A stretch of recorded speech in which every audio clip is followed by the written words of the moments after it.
மறைந்த நடிகர் மதன்பாபின் உடல் பெசன்ட் நகர் மின் மயானத்திற்கு கொண்டு வரப்பட்டிருக்கிறது. இது கூடுதல் தகவல்களோடு இணைகிறார் செய்தியாளர் செந்தில் ராஜா.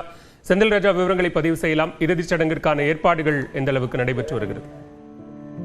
பாலவேல், மறைந்த நடிகர் மதன் பாப் உடல் தற்போது பெசன்ட் நகரில் இருக்கக்கூடிய மின் மயானத்தில் தகனம் செய்யப்பட்டிருக்கிறது. நேற்று மாலை அவர் உயிரிழந்தார். புற்றுநோய் காரணமாக சிகிச்சை பெற்று வந்த அவர் அந்த சிகிச்சை பலனின்றி அவர் உயிரிழந்தார். தன்னுடைய 71வது வயதில் அவர் காலமானார். இந்த நிலையில்தான் அவருடைய உடலானது திருவான்மையூரில் இருக்கக்கூடிய அவருடைய சகோதரி இல்லத்தில் இறுதி அஞ்சலிக்காக வைக்கப்பட்டிருந்தது. அங்கு திரைப்பிரபலங்களும் ரசிகர்களும் அஞ்சலி செலுத்தி வந்தார்கள்.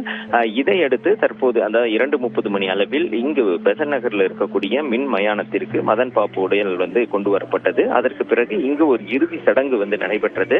அதன் பிறகு தற்போது அந்த மின் மயானத்தில் அவருடைய உடலானது தகனம் செய்யப்பட்டிருக்கிறது.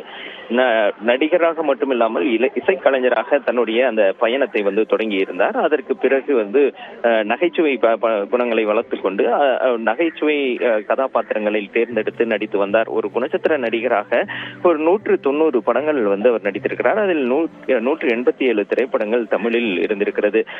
முழுநீள படங்களில் வரவில்லை என்றாலும் ஒரு சின்ன சின்ன கதாபாத்திரங்களில் வந்தாலும் தன்னுடைய அந்த சிரிப்பு முக பாவனையால் ரசிகர்கள் ஒரு அடையாளம் பெற்றவராக இருந்தார்.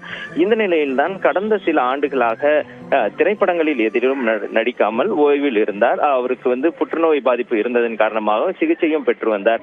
இந்த நிலையில் தான் தன்னுடைய 71வது வயதில் மதன் பாப் காலமானார். அவருடைய உடலானது பெசன்ட் நகரில் இருக்கக்கூடிய மின் மயானத்தில் தற்போது தகனம் செய்யப்பட்டிருக்கிறது. பாலவேல், விவரங்களுக்கு நன்றி செந்தில்.